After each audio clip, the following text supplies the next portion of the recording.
Hello friends, welcome to class 2 accounts class. ఇంతకుముందు మనం class 1లో అకౌంట్స్కి సంబంధించినటువంటి భావనలు, సాంప్రదాయాలు, కన్వెన్షన్స్ చెప్పుకున్నాము. సో ఇప్పుడు మనం ఇక్కడ అకౌంట్స్కి వచ్చేటప్పటికి సెకండ్ క్లాస్లో మనం ఏం చేస్తున్నామంటే అకౌంట్స్ని ఎక్కడ రాయాలి, ఎలా రాయాలి. సో అకౌంట్స్ రాసేటప్పుడు మనము ఏమేమి ఉన్నాయి ఇక్కడ ఒకసారి చూద్దాం. So all business organizations record their daily business transactions in a separate set of book is known as bookkeeping. Bookkeeping అనేది తెలుగులో కూడా సేమ్ bookkeeping, తెలుగు మీడియం పిల్లలకు కూడా bookkeeping అంటే ఏంటి? ఆల్ బిజినెస్ ట్రాన్సాక్షన్స్, వ్యాపారానికి సంబంధించినటువంటి అన్ని బిజినెస్ ట్రాన్సాక్షన్స్ రికార్డ్ చేయాలి అంటే రాసుకోవాలి, రాయడం. all business organizations record their daily business అంటే రోజువారీ బిజినెస్ అంటే ప్రతిరోజు రాయాల్సిందే. హాలిడే రోజు రాయాలన్నా మేడం అంటే పెద్ద ఆర్గనైజేషన్లు సండే కూడా బిజినెస్ చేస్తే రాసుకోవాల్సిందే, హాలిడేస్ ఉన్నా రాసుకోవాల్సిందే. చిన్న బిజినెస్ రాయరు. సో ఇప్పుడు ఈ మామూలుగా కొన్ని ఇప్పుడు బ్యాంక్స్ ఉన్నాయి, సండేస్ రాయరు. సో అట్లా కొన్నింటికి ఎగ్జామ్షన్స్ ఉన్నాయి.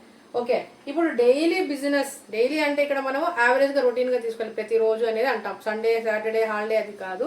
Daily business transactions in a separate set of books.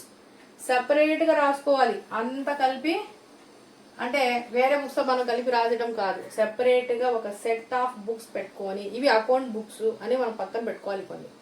అలా కొన్ని బుక్స్ని పెట్టుకొని మనం రాయడాన్ని ఏమని పిలుస్తాము అంటే బుక్ కీపింగ్ అంటాం. ఆ బుక్ కీపింగ్ అంటే పుస్తకాలు పెట్టడమా? బుక్ కీపింగ్ అంటే సపరేట్గా అకౌంట్స్ రాయడం కోసమే కొన్ని బుక్స్ని పెట్టుకుంటే దాన్ని బుక్ కీపింగ్ అని. ఆ బుక్ కీపింగ్లో మనం రికార్డ్ చేస్తే దాన్ని అకౌంటింగ్ అని పిలుస్తాం. రాయాలి కదా, ఆ రాసేటప్పుడు ఎలా రాయాలి? దానికి ప్రొసీజర్ ఉంటుంది కదా.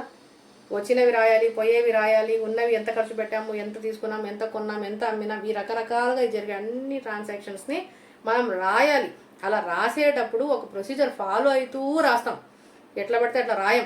ఆ ప్రొసీజర్ ఫాలో అవుతూ రాయడాన్ని, ఆ రికార్డింగ్ని ఏమని పిలుస్తాము అంటే అకౌంటింగ్ అని పిలవడం జరుగుతుంది. Okay, so book keeping and accounting.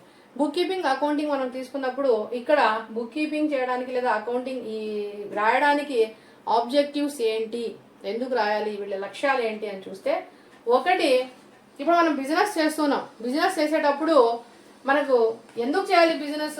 ఇంతకుముందు క్లాస్లో మనం చెప్పుకున్నాం, బిజినెస్ అనేది ఎందుకు చేయాలి. ఎవడైనా సరే బిజినెస్ ఎందుకు చేస్తాడు అంటే మామూలు లాంగ్వేజ్లో చెప్పాలంటే వాడికి డబ్బులు కావాలి. డబ్బుల కోసమే ఎవడైనా వ్యాపారం చేస్తాడు, డబ్బుల కోసమే కష్టపడతా ఉంటాడు. ఓకే, ఆ డబ్బుల్నే మనం ఇక్కడ ఏమని పిలుస్తామని చెప్పాం, లాస్ట్ క్లాస్లో చెప్పాం, ప్రాఫిట్ అని చెప్పాం. సో ప్రాఫిట్ అనేది రావాలి, ప్రాఫిట్ కోసం అతను కష్టపడుతూ ఉంటాడు. ఎప్పుడు ప్రాఫిట్ వస్తుందా? రాదు. ప్రాఫిట్ ఎప్పుడు రాదు, అప్పుడప్పుడు లాస్ కూడా వస్తుంది. సో ప్రాఫిటా లేదా లాసా, లాభమా లేదా నష్టమా అని తెలుసుకోవడం కోసము ఒక వ్యాపారం అనేది చేసేటప్పుడు లాభం వచ్చిందా, నష్టం వచ్చిందా, ఒక సర్టైన్ పీరియడ్ తర్వాత చూసుకుంటాం. మనం ఒక నెల రోజుల తర్వాతనో, 6 నెలలకో, 3 నెలలకో, సంవత్సరానికో మనకి ఎంత లాభం వచ్చింది లేదా ఎంత నష్టం వచ్చింది మనం తెలుసుకోవాలి. లాభాలు వస్తూ ఉంటే ఓకే, నష్టాలు వస్తూ ఉంటే ప్రతిరోజు నష్టానికి వ్యాపారం చేసి ఉంటామా? బిజినెస్ జరగదు. కాబట్టి ఒక పీరియడ్ తర్వాత మనకు లాభం వచ్చిందా, నష్టం వచ్చిందా తెలుసుకోవడం కోసము మనము ఈ బుక్స్ అనేవి మనకు యూజ్ అవుతాయి. అకౌంటింగ్ బుక్స్ అనేవి అకౌంటింగ్ బుక్స్ వల్ల మనకి ఈ ప్రాఫిట్ లేదా లాస్ అనేది కూడా మనం తెలుసుకోవచ్చు. నెక్స్ట్ ఫైనాన్షియల్ పొజిషన్ ఏంటి, ఆర్థిక పరిస్థితి ఏంటి, ఆర్థిక పరిస్థితి ఏ విధంగా ఉంది, ఈ సంస్థ యొక్క ఆర్థిక పరిస్థితి ఏ విధంగా ఉంది అనేది మనం తెలుసుకోగలుగుతాం. సపోజ్ మనకి హెల్త్ బాగాలేదనుకోండి, బ్లడ్ టెస్ట్, యూరిన్ టెస్ట్, ఆ టెస్ట్, ఈ టెస్ట్ అని చేసుకుంటే మనం మొత్తం డేటా ఇచ్చేస్తారు. ఆ బ్లడ్ ఇంత ఉందనో లేదా యూరిన్లో ఏది ఉందనో లేదా ఇంకోటో చెప్తారు. అదే విధంగా అకౌంట్ బుక్స్ మనం చూసినట్లయితే దాంట్లో మనకి ఫైనాన్షియల్ పొజిషన్ ఏంటి అనేది కూడా అకౌంట్స్ బుక్స్ చూస్తే ఫైనాన్షియల్ పొజిషన్, ఆ సంస్థ యొక్క స్థితిగతులు, ఆర్థిక స్థితిగతులు, ఆ సంస్థ, ఆ బిజినెస్ అది రన్నింగ్లో లాభాల్లో ఉందా, నష్టాల్లో ఉందా, whether it is in profit or in loss, అది ప్రాఫిట్లో ఉందా, లాస్లో ఉందా అనేది మనం ఫైనాన్షియల్ పొజిషన్ అనేది కూడా మనకు తెలుసుకోవచ్చు. అట్ ద సేమ్ టైం గవర్నమెంట్కి కూడా ఇది అవసరం. ఎందుకు? గవర్నమెంట్కి ఏం సంబంధము? గవర్నమెంట్కి ట్యాక్సెస్ కట్టాలి. ఎవరు కట్టాలి? బిజినెస్ చేసేవాళ్ళు కట్టాలి ఖచ్చితంగా. సెంట్రల్ ట్యాక్స్, స్టేట్ ట్యాక్స్ ఇట్లా ఉన్నాయి కదా. సో ఆ ట్యాక్స్లన్నీ కట్టడం కోసం గవర్నమెంట్కి కూడా ఇవి అవసరము. బుక్స్ అనేవి మనం చూపించాలి, ఎవిడెన్స్ ఉంటుంది కదా. బుక్స్ చూపించి మాకు ఇంత లాభం వచ్చింది నష్టం వచ్చిందని మనం చెప్పాలి. అంతేగాని ఓవరాల్గా చెప్పేసి మాకు ₹1,00,000 లాభం వచ్చింది, మాకు 2,00,000 లాభం వచ్చింది మనం చెప్పడానికి లేదు. సో దానికి కూడా ఎవిడెన్స్లు ఉంటాయి. నీకు ఎంత లాభం వచ్చింది, ఎక్కడి నుంచి వచ్చింది, అది జెన్యున్గా చేసినావా లేదా, ఇలా ప్రతిదీ మనం తెలుసుకోవాలి అంటే బుక్స్ అనేది ఒక ఎవిడెన్స్గా కూడా మనకి ఇక్కడ యూజ్ అవుతాయి. నెక్స్ట్ వచ్చేసి రికార్డింగ్ పర్పస్. రికార్డింగ్ అంటే ఇందాక చెప్పినట్టుగానే ఒక ప్రాపర్ ప్రొసీజర్ అనేది మనం తీసుకొని దాన్ని ప్రాపర్గా మనం మెయింటైన్ చేసుకుంటూ వస్తాం. దాన్ని మనం రికార్డింగ్ ప్రాసెస్ అంటాం. ఇకపోతే లాభాలు, ఈ బుక్ కీపింగ్ వల్ల లేదా అకౌంటింగ్ వల్ల లాభాలు ఎవరికైనా ఉన్నాయా? బుక్ కీపింగ్ వల్ల ఎవరికి లాభము అంటే మొదట ఓనరు లేదా ప్రొపరేటరు లేదా మేనేజ్మెంట్, ఒక్కొక్క రకం పిలిచినా కూడా అందరూ ఒకటే. ఓనర్ అనొచ్చు, లేదా ప్రొపరేటర్ అనొచ్చు, లేదా మేనేజ్మెంట్ అనొచ్చు, ఎవరైనా ఒకటే. సో ఈ ఓపిఎంకే ఇవి యూజర్స్ అన్నమాట. ఈ బుక్స్ ఉంటే తను ఎంత సంపాదించాడు, ఎక్కడ పెట్టుబడి పెట్టాడు, ఒక రోజు అయితే మనం ఏదో ట్రాన్సాక్షన్ గుర్తుపెట్టుకోగలం. సపోజ్ ఈ రోజు బిజినెస్ స్టార్ట్ చేసాము, ఈ రోజు ఏం చేసాము, ఈ రోజు గుర్తుంటుంది, రేపు గుర్తుంటుంది, ఎల్లుండికి గుర్తుంటుంది, నెల తర్వాత గుర్తుంటుందా? ఉండకపోవచ్చు. మళ్ళీ లేదు ఒక సంవత్సరం తర్వాత, ఒక సంవత్సర కాలం అయింది నువ్వు వ్యాపారం చేయబట్టి నీకు ఎంత లాభం వచ్చింది, ఎంత నష్టం వచ్చింది అంటే లాభం వస్తే ఓకే, ఏదో ఎంత లాభం వచ్చింది అనుకో. అదే నష్టం వచ్చింది అనుకో, ఎక్కడొచ్చింది నష్టము, ఎందువల్ల నష్టం వచ్చింది, ఎందుకు మనం దాన్ని కవర్ చేయలేకపోయినాము, ఎక్కడ మనం నష్టాన్ని ఎక్కడ గుర్తించాలి అంటే ప్రతిదానికి ఒక ఎవిడెన్స్ అవసరం. అవే అకౌంట్ బుక్స్. అకౌంట్ బుక్స్ చూసే నష్టం కూడా తెలిసిపోతుంది అంటే తెలిసిపోతుంది. ఓకే, సో ఓనర్కి, ప్రొపరేటర్కి, మేనేజ్మెంట్కి ఈ అకౌంట్ బుక్స్ అనేవి చాలా యూజ్ అవుతాయి. ఇందాక చెప్పినట్టు గవర్నమెంట్కి కూడా యూజ్ అవుతాయి. ట్యాక్సెస్ కట్టాలి కదా, ట్యాక్సెస్ పర్పస్ కోసం ఇక్కడ బుక్స్ అనేవి యూజ్ అవుతాయి. బుక్స్ చూసి వాళ్ళు ట్యాక్స్ అనేది వేస్తారు. నెక్స్ట్ ఇన్వెస్టార్స్ అండ్ క్రెడిటార్స్, ఇద్దరు డబ్బులు ఇచ్చేవాళ్లే, ఇద్దరు మనకి డబ్బులు ఇస్తారు. బట్ ఇన్వెస్టార్ వేరు, క్రెడిటార్ వేరు. మరి ఇన్వెస్టార్ డబ్బులు ఇస్తాడు, ఇద్దరు డబ్బులు ఇస్తాడు, ఇద్దరు మనకి డబ్బులు ఇచ్చేవాళ్లే కదా. ఇప్పుడు సపోజ్ మనకి ఎవరైనా డబ్బులు ఇవ్వాలి అంటే, మన ఆర్థిక స్థితిగతులు బాగున్నాయి అంటే నమ్మకం పైన డబ్బులు అప్పుగా ఇస్తారు. అదే మన ఆర్థిక స్థితిగతులు దిగజారిపోవడము, దివాలా తీయడము, నష్టపోవడము, నష్టాలు ఇంకోటో ఉన్నాయనుకోండి, ఎవ్వరు కూడా మనకు ఆర్థికంగా సహాయం చేయడానికి ముందుకు రారు. సో అలాంటి సందర్భంలో ఈ బుక్స్ అనేవి ఒక ఎవిడెన్స్ అన్నమాట. బుక్స్ చూస్తారు, ప్రాఫిట్లో ఉంది అంటే ఓకే బిజినెస్ బాగుంది అనే ఉద్దేశంతో వీళ్ళిద్దరూ మనకి డబ్బులు ఇస్తారు. వీళ్ళిద్దరు డబ్బులు ఇస్తే సరే ఇన్వెస్టార్ అంటే ఎవరు, మరి క్రెడిటార్ అంటే ఎవరు? ఇద్దరు డబ్బులు ఇచ్చేవాళ్లే కదా, ఇద్దరు వేరు వేరు. ఇన్వెస్టార్ వేరు, క్రెడిటార్ వేరు. ఇన్వెస్టార్ని మనం తెలుగులో పెట్టుబడిదారుడు అంటాం. పెట్టుబడిదారుడు. మరి క్రెడిటార్ అని అంటారు, లేదా రుణదాత అంటారు. అసలేం తెలుగులో అయితే రుణదాత. దాత అంటే మనకి ఇస్తున్నాడు, అతను దాత, మనం గ్రహీత. రిసీవింగ్. ఇక్కడ దాత, అతను ఇస్తూ ఉన్నాడు, మనం తీసుకుంటూ ఉన్నాం. సో రుణదాత అనేవాడు, క్రెడిటార్ అనేవాడు అప్పు ఇస్తాడు. క్రెడిటార్ అనేవాడు ఏమి ఇస్తాడు? అప్పు ఇస్తాడు. అప్పు ఇచ్చినందుకు ఏదో ఒక పర్సంటేజ్ వడ్డీ తీసుకుంటాడు, అతను క్రెడిటార్. మామూలుగా మనం కూడా తీసుకుంటున్నాం కదా, అప్పుడప్పుడు ఏదైనా మనకు అవసరాలు ఉన్నప్పుడు ఎవరో ఒకరి దగ్గర తెచ్చుకుంటాం. అది క్రెడిటార్. క్రెడిట్ చేసాం, అప్పు చేసాం. క్రెడిట్ అంటే అప్పు చేసాం. అదేవిధంగా ఇన్వెస్టార్ అంటే పెట్టుబడి, ఇన్వెస్ట్మెంట్ అంటే ఏదైనా ఒక వ్యాపారంలో మన వాటా ఇంత ఉంది అని చెప్తూ మనం పెట్టుబడి పెట్టడం. జనరల్ భాషలో చెప్పండి, మీరు పార్ట్నర్షిప్ అనేది వింటారు. సపోజ్ ఒక ఫ్లాట్ కొంటున్నాము, ఒక ఫ్లాట్ కొనాల్సి వచ్చింది, మన దగ్గర డబ్బులు, ఇద్దరు ఫ్రెండ్స్ కలిసి A+B అనే వాళ్ళు ఇద్దరు కలిసి ఇక్కడ ఒక ఫ్లాట్ కొంటున్నారు. ఇది ఒక 1 CR అనుకోండి, ఒక ₹1,00,00,000 అవుతుంది ఒక ఫ్లాట్.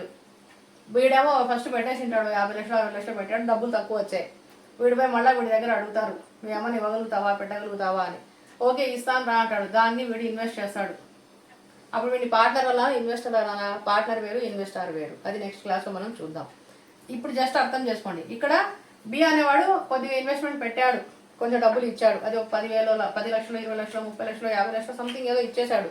సో అప్పుడు ఇతను ఇక్కడ పెట్టుబడి, ఈ ఫ్లాట్లో ఇతని పెట్టుబడి ఉంది, పెట్టాడు, ఎంతో కొంత డబ్బులు పెట్టాడు. సో ఆ పెట్టుబడి పెట్టిన వ్యక్తి ఇన్వెస్టర్.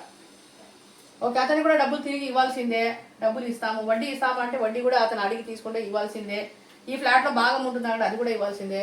అది పార్ట్నర్షిప్లో ఉందా, లేదా కంపెనీకి వచ్చిందా, లేదా ఇన్వెస్టర్ కింద ఉన్నదా, అది నెక్స్ట్ క్లాస్లో మనం చూద్దాం. ఎనీహౌ వీళ్ళిద్దరు మనకు డబ్బులు ఇస్తారు, ఇన్వెస్టారు, క్రెడిటారు. వీళ్ళు మనకు డబ్బులు ఇచ్చేటప్పుడు ఈ ఇన్వెస్టార్, క్రెడిటార్ డబ్బులు ఇచ్చేటప్పుడు ఎవరైనా సరే బుక్స్ చూసి, ఆ నమ్మకం మీద అకౌంట్స్ చూసి బాగున్నాయి వీళ్ళ అకౌంట్స్, ఓకే వీళ్ళని తీసుకోవచ్చు. సపోజ్ మనం ఎగ్జామ్ రాస్తాం, ఎగ్జామ్లో మనం మార్క్ లిస్ట్ చూసాం. మార్క్ లిస్ట్లో అన్ని సబ్జెక్ట్స్ A+, ఉంటే ఏదైనా కాలేజ్కి పెడితే అడ్మిషన్ కూడా A+, స్టూడెంట్ మంచోడు, బాగా చదివాడు, ఇచ్చేయచ్చు. అదే A+ కాకుండా అన్ని Cలు ఉన్నాయనుకోండి, ఇతను కొంచెం యావరేజ్ స్టూడెంట్ అని వాళ్ళే అనుకుంటారు, మనం చెప్పాల్సిన పనిలే. అలా కాకుండా అన్ని సబ్జెక్టులు ఎఫ్ ఉంది అనుకోండి, ఏంటి ఎఫ్ అంటే ఫెయిల్. అన్ని సబ్జెక్టులు ఎఫ్ అని ఉంది అనుకోండి, ఏమనుకోవాలి, అతను ఏమనుకుంటాడు, ఫస్ట్ ఇచ్చేస్తాడు కదా సీట్ మనకే ఇస్తాడు ఎఫ్ ఉంటే కదా. ఓకే, సో ఎఫ్ అంటే వాళ్ళు అంచనా వేసేసుకుంటారు, ఏ ప్లస్ ఉంటే అంచనా వేసుకుంటారు, సి ఉన్నా అంచనా వేసుకుంటారు, ఎఫ్ కూడా అంచనా వేసుకుంటారు కాలేజ్ వాళ్ళు, మేనేజ్మెంట్ వాళ్ళు. జస్ట్ లైక్ దట్ ఇక్కడ కూడా అకౌంట్స్ చూడంగానే మనకు డబ్బులు ఇవ్వాలి అనుకున్న వాళ్ళు ఇవన్నీ చూసి మనకు డబ్బులు ఇవ్వచ్చు. ఓకే, ఇప్పుడు నెక్స్ట్ మనము అకౌంటింగ్ సంబంధించి కొన్ని టర్మ్స్ చూద్దాము. టర్మినాలజీ చాలా ఇంపార్టెంట్. ఇవి మీకు షార్ట్ క్వశ్చన్స్ రావచ్చు, 5 మార్క్స్ క్వశ్చన్స్ రావచ్చు, 1 మార్క్ క్వశ్చన్ కింద రావచ్చు. బుక్ కీపింగ్ అంటే ఏంటి, అకౌంటింగ్ అంటే ఏంటి, క్రెడిటార్ అంటే ఎవరు, ఇన్వెస్టర్ అంటే ఎవరు, ఎవరెవరికి యూజ్ అవుతుంది, ఆబ్జెక్టివ్స్ ఏంటి. ఆల్మోస్ట్ యూజర్స్ ఆబ్జెక్టివ్స్ ఒకేలా ఉంటాయి, కొంచెం వేరియేషన్ ఉన్నాయి అంతే, పెద్ద తేడా అంతగా ఏమి ఉండకపోవచ్చు. 1-2 సార్లు చూసుకుంటే అర్థమైపోతుంది ఈజీగా. ఓకే, నెక్స్ట్ మనము కాన్సెప్ట్స్కి టర్మ్స్కి వచ్చేటప్పటికి అకౌంటింగ్ పరిభాష, అకౌంటింగ్ భాష, అకౌంటింగ్ పరిభాష, అకౌంటింగ్ సంబంధించినటువంటి కొన్ని టర్మ్స్ ఉన్నాయి. ఆ టర్మ్స్ తెచ్చుకుంటే మనం ఈజీగా అకౌంట్స్లోకి వెళ్ళవచ్చు, అకౌంట్స్ చేసుకోవచ్చు. సో ఇప్పుడు అకౌంట్స్ చేయకముందు మనకి ఇక్కడ 2 రకాల సిస్టమ్స్ ఉన్నాయి. అకౌంట్స్ రాసుకోవాలి అన్నాం కదా, అకౌంటింగ్ అంటే ఏమన్నాం, రికార్డింగ్ అన్నాం. ఈ రికార్డింగ్ అనేటప్పటికీ 2 సిస్టమ్స్ అమల్లో ఉన్నాయి, ఇప్పుడు లేవు, ఒకటే ఫాలో అవుతున్నాం ఎక్కువ.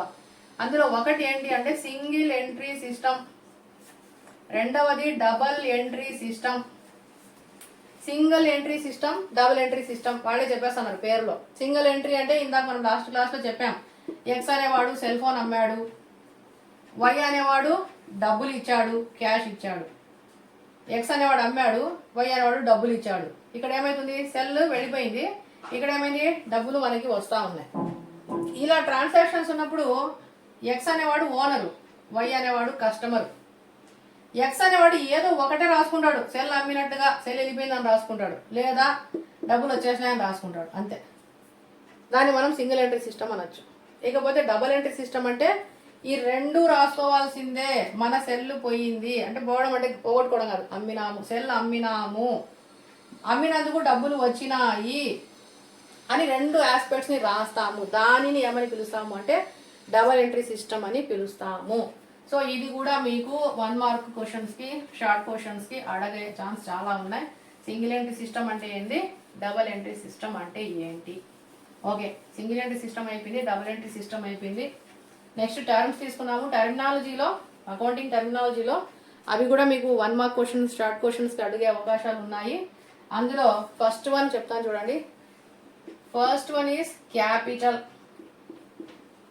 క్యాపిటల్, క్యాపిటల్ అంటే ఏంటి, తెలుగులో దీన్ని ఏమంటామంటే మూలధనము అంటాం. తెలుగులో మూలధనము. మూలధనము అంటే ఏంటి, మనం ఇంతకుముందు చూసాం అకౌంటింగ్ భావనలు. అకౌంటింగ్ భావనల్లో బిజినెస్ వేరు, యజమాని వేరు, వ్యాపారం వేరు, ఇద్దరిని వేరువేరుగా భావిస్తాం. ఆ భావించినప్పుడు సపోజ్ ఇక్కడ ఒక ఎగ్జాంపుల్ తీసుకుందాం. ఎక్స్ అనే వ్యక్తి బిజినెస్ని స్టార్ట్ చేసినాడు. ఈ బిజినెస్లోకి ఎక్స్ అనే అతను పెట్టుబడి పెడుతున్నాడు. ఎంత పెట్టాడు, సపోజ్ ఒక 10 లక్షలు బిజినెస్లోకి పెట్టుబడి పెట్టాడు అనుకుందాం. ఈ బిజినెస్లోకి అతను ఫస్ట్ టైం పెట్టేదాని, ఇది ఒక ఖచ్చితంగా గుర్తుపెట్టుకోండి, ఫస్ట్ టైం మొట్టమొదటిసారి పెడుతున్నాడు. ఫస్ట్ టైం పెట్టేదానిని మూలధనము అని పిలుస్తాం. ఇతని మూలధనం ఎంత అంటే 10 లక్షలు. మరి రెండోసారి మూడోసారి పెడతారంటే పెడతాడు. పెట్టినప్పుడు కూడా అదనపు మూలధనం అంటాం. పెడతాడు, ఖచ్చితంగా పెడతాడు పెట్టాలనుకున్నప్పుడు. బట్ ఆ పెట్టినప్పుడు దాన్ని మనం అదనపు మూలధనం, అడిషనల్ క్యాపిటల్గా పిలుస్తాం. ప్రస్తుతానికి మూలధనం మాత్రం తెలుసుకుందాము. మూలధనము అంటే ఇప్పుడు ఈ 10 లక్షలు పెట్టాడు, ఈ 10 లక్షలు ఏమవుతుంది, మూలధనము అవుతుంది. ఈ మూలధనాన్ని క్యాపిటల్ అని రాసుకుంటాం. ఎక్స్ పేరు రాసుకోవచ్చు కదా అంటే ఎక్స్ పేరు పుస్తకాలలో ఎక్కడా కనపడదు. యజమాని పేరు పుస్తకాలలో ఎక్కడా కనపడదు. ఎందుకు, యజమాని వేరు, వ్యాపారం వేరు. కాబట్టి యజమాని పేరు రాసుకోకుండా యాక్చువల్గా ఏం రాయాలి, యజమాని ఎప్పుడైతే వ్యాపారంలోనికి మొట్టమొదటిసారిగా మూలధనాన్నిగా కొంత మొత్తాన్ని తెస్తూ ఉన్నాడో ఆ తెచ్చేటువంటి మూలధనాన్ని మనము ఎక్స్ క్యాపిటల్ అని రాసుకుంటాం. ఎక్స్ క్యాపిటల్, ఎక్స్ మూలధనము అని రాసుకుంటాం. కానీ ఎక్స్ మూలధనము అని రాసుకోకుండా డైరెక్ట్గా ఇప్పుడు ఏం రాసేస్తున్నాము అంటే మూలధనము అనే రాసుకుంటూ ఉన్నాం. క్యాపిటల్ అకౌంట్ అనే రాసుకుంటాం. క్యాపిటల్ అకౌంట్ అనే రాసుకుంటాం. అకౌంట్ని మనము A/Cగా నోట్ చేస్తాం. అకౌంట్, దీన్ని అకౌంట్ అనే పలుకుతాం. ఓకే, ఇప్పుడు ఇక్కడ ఎక్స్ అనేటువంటి అతను మూలధనాన్ని తెచ్చాడు కాబట్టి ఈ 10 లక్షల రూపాయలని క్యాపిటల్ అకౌంట్లో చూపిస్తాము, క్యాపిటల్గా చూపిస్తాము. మరి క్యాపిటల్ ఏ రూపంలో తెచ్చాడు ఇది ఇక్కడే చెప్పేస్తా చూడండి. మీకు క్యాపిటల్ అంటే క్యాష్, చేతిలో డబ్బులు ఉన్నాయి. ఓ 10 లక్షలు తెచ్చాడు. ఎట్లా తెచ్చాడు? అతను చేసే వ్యాపారానికి అవసరం కాబట్టి ఒక 2 లక్షలు క్యాష్గా తెచ్చాడు. అంటే చేతిలో డబ్బులు ఉన్నాయి. ఆ డబ్బులు అంటే కనిపిస్తున్నాయి ఇట్లా చేతిలో, మన పెన్ను కనిపిస్తున్న డబ్బులు ఉన్నాయి చేతిలో. దీన్ని మనం 2 లక్షలు పెట్టాం క్యాష్. బ్యాంకులో డబ్బులు ఉన్నాయి మనకి, బ్యాంకులో 3 లక్షల డబ్బులు ఉన్నాయి. అది కూడా వ్యాపారం కోసమే తెచ్చాం.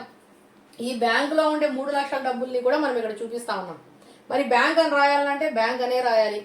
ఇక్కడ కూడా డబ్బులు అని రాసుకుంటే అది మళ్ళీ మన చేతిలో ఉన్నట్టు లెక్క. మన చేతిలో లేదు, బ్యాంకులో ఉన్న డబ్బులు, బ్యాంకులో ఉన్న డబ్బులు.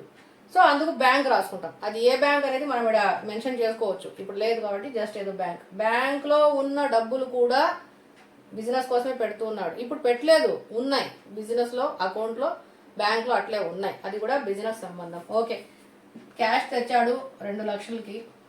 తర్వాత బ్యాంక్ అంటే బ్యాంక్లో ఉండే 3 లక్షలు కూడా క్యాపిటల్గా తెచ్చాడు. ఆ తర్వాత అతని బిజినెస్కి ఏదో ఒక వెహికల్ అవసరమైంది అనుకోండి. అది ట్రాక్టర్ కావచ్చు, బస్సు కావచ్చు, ట్రక్ కావచ్చు, లేదా ఏదో మన మామూలుగా ట్రాన్స్పోర్ట్ చేస్తూ ఉంటారు సరుకులంతా. అలాంటిది ఏదో ఒక పెద్ద సైజు ట్రక్కో, లారీనో, చిన్న సైజు లారీనో ఏదో ఒక బండి అవసరమైంది. సో ఆ బండి కూడా సపోజ్ ఇప్పుడు ఈ బండి కాస్ట్ కూడా ఒక 5 లక్షలు వేసుకున్నాం. బండి 5 లక్షలు బిజినెస్ కోసమే అవసరం కాబట్టి బిజినెస్ కోసమే కొత్తగా కొని ఉండొచ్చు, సెకండ్ హ్యాండ్ కొని ఉండొచ్చు, ఏదైనా కొనుక్కోండి, అది అతడి ఇష్టం. మొత్తానికి బండి తెచ్చాడు 5 లక్షలు. సో ఈ 3 కూడా క్యాపిటలే. ఈ 10 లక్షలు ఎన్ని రకాలుగా తెచ్చినా కూడా అది అంతా కూడా ఏంటి, లాస్ట్కి వచ్చేటప్పటికి క్యాపిటల్. అది అంతా కూడా క్యాపిటలే, మూలధనంగానే భావించాలి. క్యాష్ 2 లక్షలు, నగదు 2 లక్షలు, బ్యాంకు 3 లక్షలు, వెహికల్ 5 లక్షలు, వాహనము 5 లక్షలు, మొత్తం కలిపితే ఏంటి 10 లక్షలు. ఈ 10 లక్షల్ని ఎవరు తెచ్చారు? ఎక్స్ తెచ్చాడు. ఎందుకు తెచ్చాడు? బిజినెస్లో పెట్టడానికి తెచ్చాడు. దీన్ని మనం మూలధనము అని పిలవడం జరుగుతుంది. సో దీనికి ఎంట్రీ రాసేటప్పుడు మనం బుక్స్లో నోట్ చేసుకునేటప్పుడు ఎలా రాసుకోవాలో అక్కడ చూద్దాం. ప్రస్తుతానికి జస్ట్ మూలధనము అంటే అర్థం చేసుకోండి. మూలధనము అంటే ఫస్ట్ టైం తెస్తాడు, ఓనర్ తెస్తాడు, ప్రొపరేటర్ అనొచ్చు, ఓనర్ అనొచ్చు. ఆ ప్రొపరేటర్ క్యాష్గా తేవచ్చు, బ్యాంక్గా తేవచ్చు, లేదు ఒక బిల్డింగ్ కూడా తీసుకోవచ్చు, తప్పేం లేదు. ఒక 20 లక్షలు పెట్టి సొంతంగా బిల్డింగ్ కొని ఆ బిల్డింగ్లో కూడా బిజినెస్ చేయొచ్చు. ఆ బిల్డింగ్ 20 లక్షలు కూడా ఇంక్లూడ్ అయితే అప్పుడు 30 లక్షలు అయిపోతుంది మూలధనం, రాసుకోవచ్చు, తప్పేం లేదు. సో అతను ఎన్ని చేస్తాడో ఏం చేస్తాడో అవన్నీ కూడా మూలధనం మీదనే మనం చూపించుకుంటాం. ఓకే, నెక్స్ట్ ఇప్పుడు మూలధనం అంటే ఏంటో మనకి తెలిసింది. ఇప్పుడు మూలధనం వచ్చింది కాబట్టి దీని దగ్గర మనం డ్రాయింగ్స్ గురించి చెప్తాం. డ్రాయింగ్స్ దీనిని తెలుగులో సొంత వాడకాలు అని పిలుస్తారు. దీనిని తెలుగులో సొంత వాడకాలు. డ్రాయింగ్స్ డ్రా చేసుకున్నాం. బ్యాంక్ పోతే మనం ఎక్కడ వింటాం ఈ పదం? ఎక్కువగా బ్యాంక్లో వింటాం. అమౌంట్ డ్రా చేసినారా? లేదు. అమౌంట్ డ్రా అయిందా? కాలేదు. ఇంకొంచెం డెప్త్గా సబ్జెక్ట్ ఉన్నవాడు విత్ డ్రా చేసుకున్నారా అమౌంట్? లేదు, అయింది, ఏదో చెప్తాం. డ్రా మీన్స్ తీసుకోవడం. బ్యాంక్ నుంచి మనం డబ్బులు తీసుకున్నప్పుడు డ్రా అనే పదం వాడుతూ ఉంటాం. ఇక్కడ డ్రాయింగ్స్ అంటున్నాం. డ్రాయింగ్స్ అంటే తెలుగులో సొంత వాడకాలు. ఎవరు ఇక్కడ డ్రాయింగ్స్ చేస్తున్నారు? ఇందాక అనుకున్నట్టు 10 లక్షలు ఓనర్ పెట్టుబడి పెట్టాడు కదా, ఇక్కడ మూలధనంలో 10 లక్షలు పెట్టుబడి పెట్టాడు. ఏదో 2 నెలల తర్వాత 3 నెలల తర్వాత బిజినెస్ రన్నింగ్లో ఉంది. ఆ రన్నింగ్లో ఉన్నప్పుడు ఈ 10 లక్షలు రన్నింగ్లో ఉన్నాయి. ఇప్పుడు ఎక్స్ అనే ఓనర్కి ఏమైందంటే డబ్బులు అవసరం పడినాయి. అతనికి ఒక 2 లక్షలు అవసరం పడినాయి. అప్పుడు ఏం చేస్తాడు? వాళ్ళని వీళ్ళని అడగడం ఎందుకు, బిజినెస్ లోన్స్ తీసుకోవచ్చు కదా అని ఇతను ఇక్కడి నుంచి ఇక్కడికి 2 లక్షలు తీసుకుంటాడు. 2 lakhs. ఈ 2 lakhs ఏంటి? సొంతంగా వాడుకున్న డబ్బులు. సొంతంగా వాడుకున్న డబ్బులు. ఎవరు వాడుకున్నారు? ఎక్స్ వాడుకున్నాడు. ఎక్స్ యూజింగ్, ఎక్స్ వాడుకున్నారు. డ్రాయింగ్స్ అనేవి ఎక్స్ తీసుకున్నాడు అంటే డ్రా చేసుకున్నాడు. 10 లక్షల నుంచి 2 లక్షలు. అప్పుడు ఇక్కడ 8 లక్షలే కదా ఉంటాయి అంటే అవును 8 లక్షలే ఉంటాయి. కానీ అది ఇప్పుడే చూపించము. అకౌంట్స్ అన్నీ అయ్యేటప్పటికి లాస్ట్కి వచ్చేటప్పుడు ఈ 8 లక్షలు అనేది మనం చూపిస్తాం. లేదు అతను మళ్ళీ మధ్యలో నేను తీసుకున్నాను నేను మళ్ళీ ఇచ్చేస్తాను అంటే అతను మళ్ళీ ఏం చేయాలి, 2 లక్షలు ఇచ్చేయచ్చు, తప్పేం లేదు. ఈ వాడుకున్న డబ్బులు 2 లక్షలు తిరిగి 2 లక్షలు ఇచ్చేస్తే అప్పుడు మళ్ళా పెట్టుబడి ఎంత అవుతుంది, మూలధనము 10 లక్షలే అవుతుంది. ఆ విధంగా ఎక్స్కి అధికారం హక్కులు ఉన్నాయి. అవసరమైనప్పుడు తీసుకుంటాడు, మళ్ళీ ఆ డబ్బులు తెచ్చి ఇచ్చేస్తాడు. ఆ తీసుకున్నప్పుడు కూడా మనం నోట్ చేసుకోవాలి, ఆ ఇచ్చినప్పుడు కూడా మనం నోట్ చేసుకోవాలి. దీన్ని మనం ఏమని పిలుస్తామంటే డ్రాయింగ్స్ లేదా సొంత వాడకాలు. ఎవరు వాడుకున్నాడు, సొంతంగా ఎక్స్ వాడుకున్నాడు. మళ్ళీ తెచ్చి ఇస్తాడు, మళ్ళీ తీసుకుంటాడు, అది అతని చాయిస్. ఓకే, ఇక నెక్స్ట్ మనం డ్రాయింగ్స్ తర్వాత బిజినెస్ మొత్తం దేని మీద బేస్ అయ్యి జరుగుతుంది అంటే సేల్స్ అండ్ పర్చేజ్ అని చెప్పాం. ఓకే, బిజినెస్లో సేల్స్ ఉంటాయి. దీన్ని తెలుగులో మనం అమ్మకాలు అంటాము. దీన్నే మేము అమ్మకాలు అంటాం. చిన్నప్పుడు మేము చదివేటప్పుడు అమ్మకాలు ఉంది నాన్నకాలు లేదా అనేవాళ్ళం, ఇప్పుడు అనాగండి. ఓకే, సో అమ్మకాలు అనేది మనం ఇక్కడ అమ్మకాలు అంటాము, సేల్స్ అంటే. సో ఈ ఎక్స్ అనేవాడు ఏదైతే అమ్ముతా ఉంటాడో, ఏదైనా సరుకును అమ్మేస్తూ ఉంటాడో దాన్ని మనం అమ్మకాలు అంటాం. At the same time purchases, కొనుగోలు,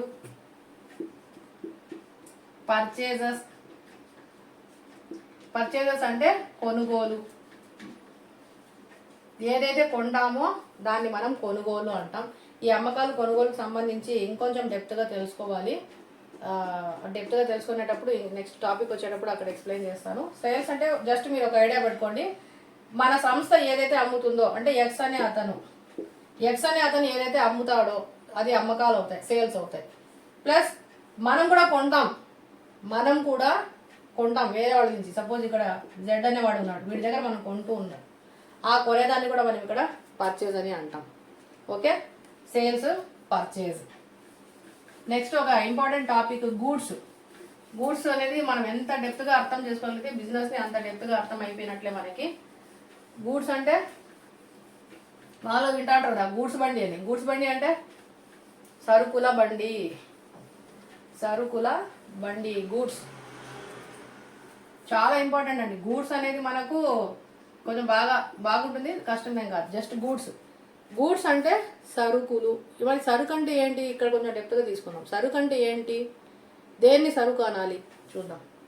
ఇప్పుడు ఒక గోల్డ్ షాప్ అతను ఉన్నాడండి. ఈ గోల్డ్ షాప్ అతను బిజినెస్ చేసేటప్పుడు ఏం అమ్ముతాడు, ఏం కొంటాడు అంటే గోల్డే అమ్ముతాడు, గోల్డే కొంటాడు.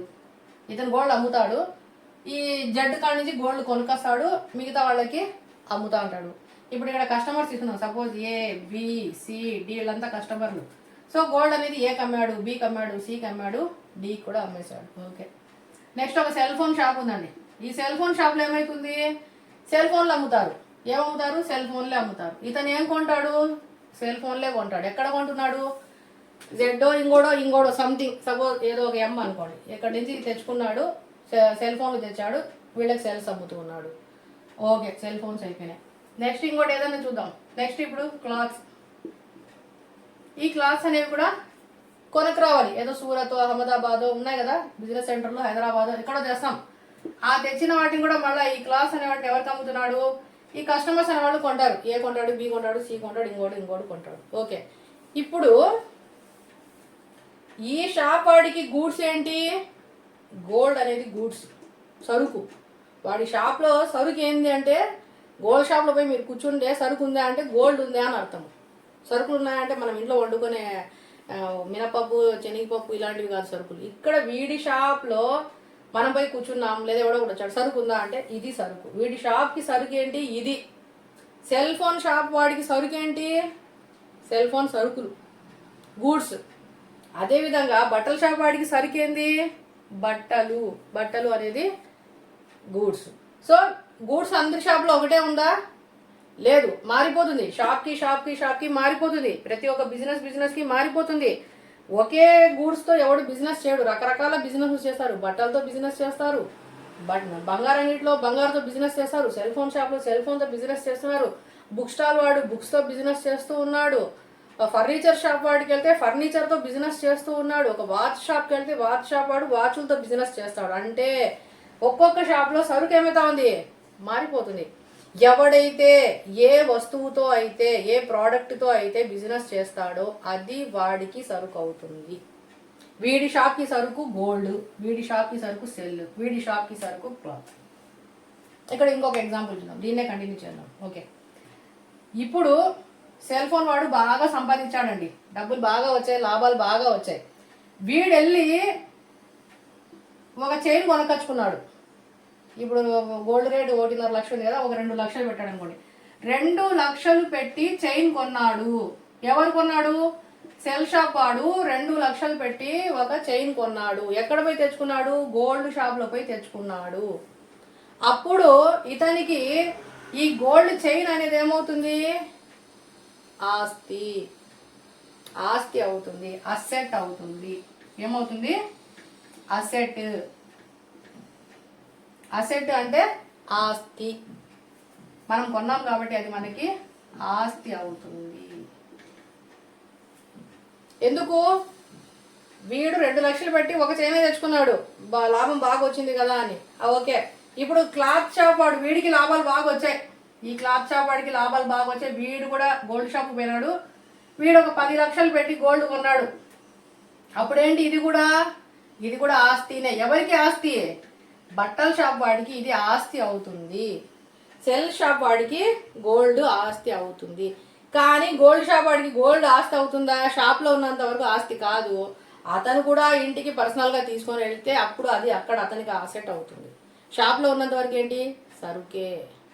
అది షాప్లో ఉన్నంత వరకు సరుకు మాత్రమే. ఓకే, బీరువా కంపెనీని ఎగ్జాంపుల్ తీసుకుందాం. ఇక్కడ ఇంకొకటి, బీరువా కంపెనీ వాడు చేసేటువంటి గూడ్స్ ఏంటి? బీరువాలు. సో బీరువా కంపెనీ వాడు బీరువాలతోనే బిజినెస్ చేస్తూ ఉన్నాడు, బీరువాలు అమ్ముతూ ఉంటాడు, మ్యానుఫ్యాక్చరింగ్ చేసుకుంటూ ఉంటాడు. ఓకే, ఇప్పుడు గోల్డ్ షాప్ అతను పోయి ఒక్క బీరువా తెచ్చుకున్నాడు లేదా 2 తెచ్చుకున్నాడు. ఒక బీరువా తెచ్చుకున్నాడు. ఎందుకు? గోల్డ్ షాప్లో ఉన్న గోల్డ్ ఎత్తి పెట్టుకోవడానికో లేదా అతనికి వచ్చిన ఇన్కమ్ ఎత్తి పెట్టుకోవడానికో ఏదో అతను బీరువా తీసుకొని పోయినాడు గోల్డ్ షాప్కి. అప్పుడు బీరువా అనేది గోల్డ్ షాప్ అతనికి ఏమవుతుంది? అసెట్ అవుతుంది. సరుకు అవుతుందా? కాదు. గోల్డ్ షాప్ వాడికి గోల్డే సరుకు. బీరువా షాప్ వాడికి ఏమవుతుంది? బీరువాలు సరుకు అవుతుంది.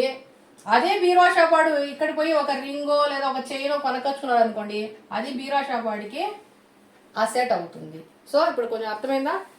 ఎవడైతే ఏ వస్తువుతో అయితే బిజినెస్ చేస్తాడో దానిని మనం ఇక్కడ గూడ్స్ అని పిలుస్తాము. ఏ వస్తువుతో బిజినెస్ చేస్తాడో అది మనకు గూడ్స్.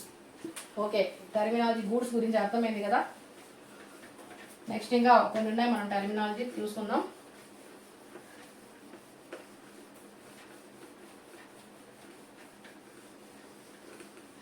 ఇంకా అకౌంట్స్కి సంబంధించి ప్రాఫిట్ లాస్. మనం ఒక బిజినెస్ కంప్లీట్గా చేసినప్పుడు ఫైనల్ రిజల్ట్ అనేది రావాలి. మనం పాస్ ఆర్ ఫెయిల్ అని వస్తుంది కదా, 10th అయిపోయిన తర్వాత ఇంటర్మీడియట్కి వచ్చేటప్పుడు మనం 10th పాస్ అయినామా ఫెయిల్ అయినామా చూసుకోవాలి. అదేవిధంగా వాడు కూడా బిజినెస్ చేసేటప్పుడు ఇయర్లీ వన్స్ ప్రాఫిటా లాస్ అనేది చూసుకుంటాడు. ప్రాఫిట్ వస్తే గెయిన్, లాస్ వస్తే లాస్. ఓకే, ప్రాఫిట్ లాస్ని కూడా మనం కన్సిడర్ చేయాలి. ఇకపోతే ఇన్కమ్స్ ఉంటాయి. బిజినెస్ అన్నాక ఇన్కమ్ ఉంటుంది, బిజినెస్లో ఇన్కమ్స్ ఉంటాయి. ప్రాఫిట్ ఉంటుంది కదా, ఇన్కమ్ మళ్ళీ ఏంటి అంటే ఇన్కమ్ వేరు, ప్రాఫిట్ వేరు. ప్రాఫిట్ అనేది ఇయర్లీ వన్స్ మాత్రమే వస్తుంది. ఇన్కమ్ అనేది ఎప్పుడైనా రావచ్చు, ఎప్పుడైనా పోవచ్చు. ఎట్లా వస్తుంది? ఒక చిన్న ఎగ్జాంపుల్ చూద్దాం. సపోజ్ ఈ ఎక్స్ అనే అతను ఏం చేశాడంటే ఒక పెద్ద బిల్డింగ్ పెట్టుకున్నాడు. ఇందా మనం అనుకున్నాం ఒక 20 లక్షలు పెట్టి బిల్డింగ్ కూడా పెట్టుకున్నాడని. ఓకే, ఒక ఫ్లోర్లో ఏం చేశాడు? ఇతను షాప్ పెట్టుకున్నాడు. పైన ఫ్లోర్ ఖాళీగా ఎందుకు ఉండాలి? మనం కానీ రెంట్కి ఇచ్చుకుందాంలే అని బిజినెస్కి రెంట్కి ఇచ్చేసిండ్రు ఎవరో ఒకరికి.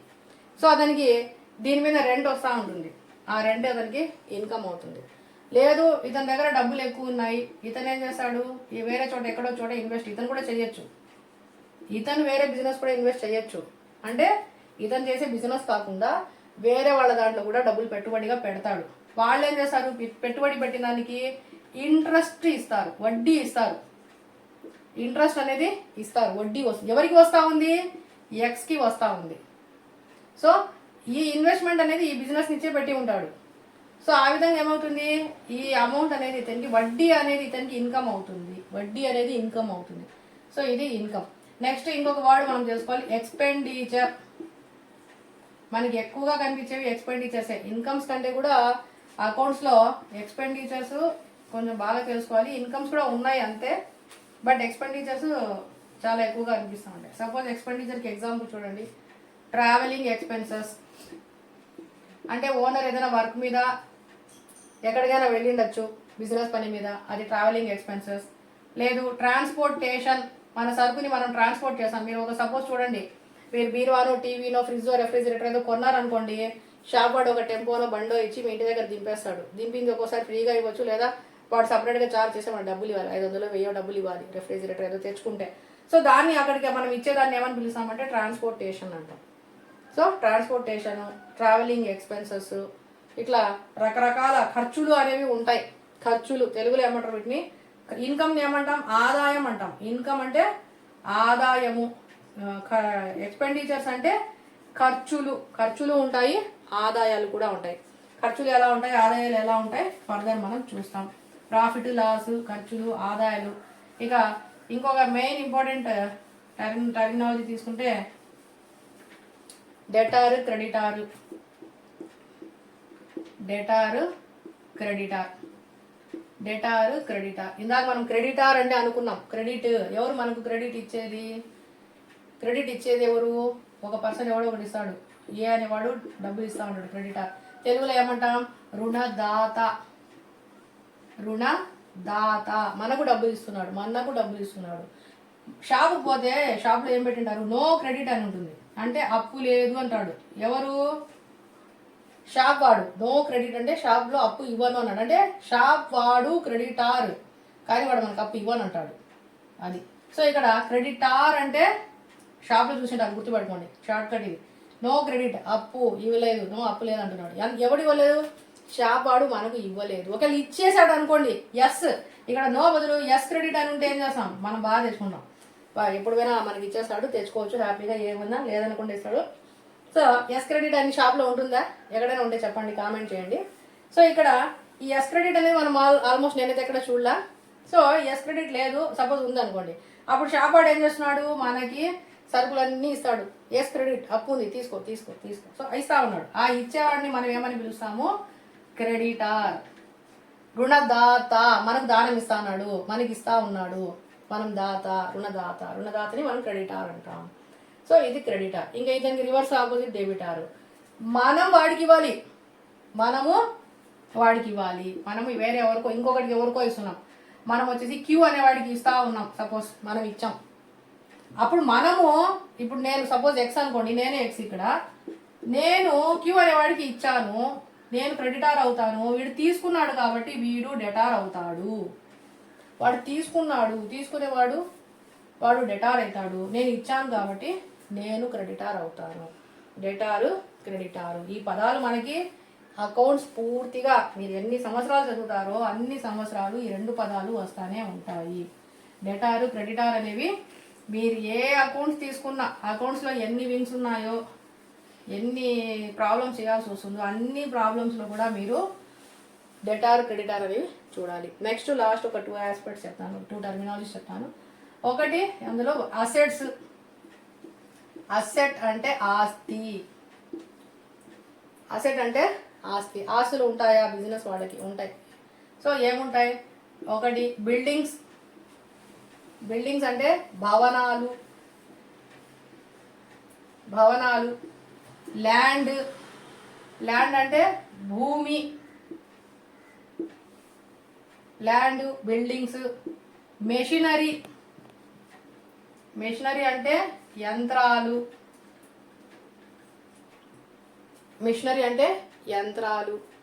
ప్లాంటే అంటాం తెలుగులో కూడా. ప్లాంట్ అంటే మొక్కలు కాదు, ఈ ప్లాంట్ వేరు. ప్లాంట్. ఓకే. సో ఈ విధంగా ఇంకా ఉన్నాయి. సో ఇక్కడ బిల్డింగ్స్, ల్యాండ్స్, మెషినరీస్, ప్లాంట్స్. ఇవి కాకుండా మనకు బిల్డింగ్స్, ల్యాండ్, మెషినరీ, ప్లాంట్, ఇక్కడ స్టాక్ అనేది ఒకటి వస్తుందండి, చాలా ఇంపార్టెంట్ ఇది. గూడ్స్ చెప్పుకున్నాం కదా ఇందాక, గూడ్స్తో పాటు స్టాక్ కూడా ఉంటుంది. ఈ స్టాక్ ఏంటి అనేది కూడా మనం చూద్దాం. స్టాక్ అంటే తెలుగులో సరుకు అంటాం. స్టాక్ అంటే సరుకు. ఇన్వెంటరీ, ఇన్వెంటరీ, ఇన్వెంటరీ అంటే కూడా మనము సరుకు అని అంటాం. Inventory, inventory, inventory.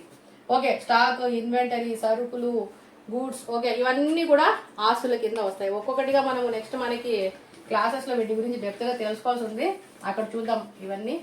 ఇప్పుడు జస్ట్ నేమ్స్ మాత్రం గుర్తుపెట్టుకోండి. అసెట్ అంటే ఏంటి అనేది మనకు తెలుసు. నెక్స్ట్ లాస్ట్ వన్, ఇది లాస్ట్ కాదు, ఇంకా చాలా ఉన్నాయి మనకి టర్మినాలజీ, బట్ మనం ఇక్కడికి ఇంకా ఇంపార్టెంట్ మాత్రం తీసుకున్నాం. లయబిలిటీ, లయబిలిటీ అంటే ఏం లేదు, అప్పులు. లయబిలిటీస్ని మనం ఏమని పిలుస్తాము అంటే అప్పులు. మనం అప్పులు ఉండొచ్చు, మనం బిజినెస్ చేస్తున్నాం కాబట్టి మనం వేరే వాళ్ళ దగ్గర నుంచి అప్పులు తెచ్చుకోవచ్చు, తప్పులేదు. బిజినెస్ ఇంప్రూవ్ చేయడం కోసము మనం అప్పులు తెచ్చుకుంటాం. ఎవరి దగ్గర నుంచి తెచ్చుకుంటాం? బ్యాంక్ దగ్గర నుంచి తెచ్చుకుంటాం, బ్యాంక్ లోన్ పెట్టుకోవచ్చు. అదేవిధంగా క్రెడిటార్స్, ఇందాక మనం అన్నాం కదా, మనకు డబ్బులు ఇచ్చే వాళ్ళని మనం క్రెడిటార్స్ అంటాము. క్రెడిటార్ దగ్గర నుంచి మనం అప్పు తెచ్చుకోవచ్చు.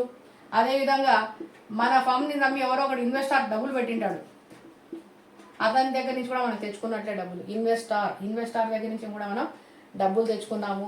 వీళ్ళు కాకుండా ఇంకా మనం ఎవరైనా తెలిసిన వాళ్ళు, వ్యక్తుల దగ్గర నుంచి అయినా కూడా మనం తెచ్చుకోవచ్చు. దాన్ని మనం ఇక్కడే మెన్షన్ చేసేస్తాం. ఆల్మోస్ట్ అప్పులు ఎక్కువగా ఈ విధంగా ఉంటాయి. ఇంకా బిల్స్ రూపంలో కూడా కొన్ని తెచ్చుకుంటామండి. బిల్స్ అంటే ఏంటి అనేది మనకి ఇక్కడ అది ఒక సపరేట్ చాప్టరే వస్తుంది బిల్స్ కోసము. బిల్స్ అనేవి అక్కడ బిల్స్లో చూద్దాము.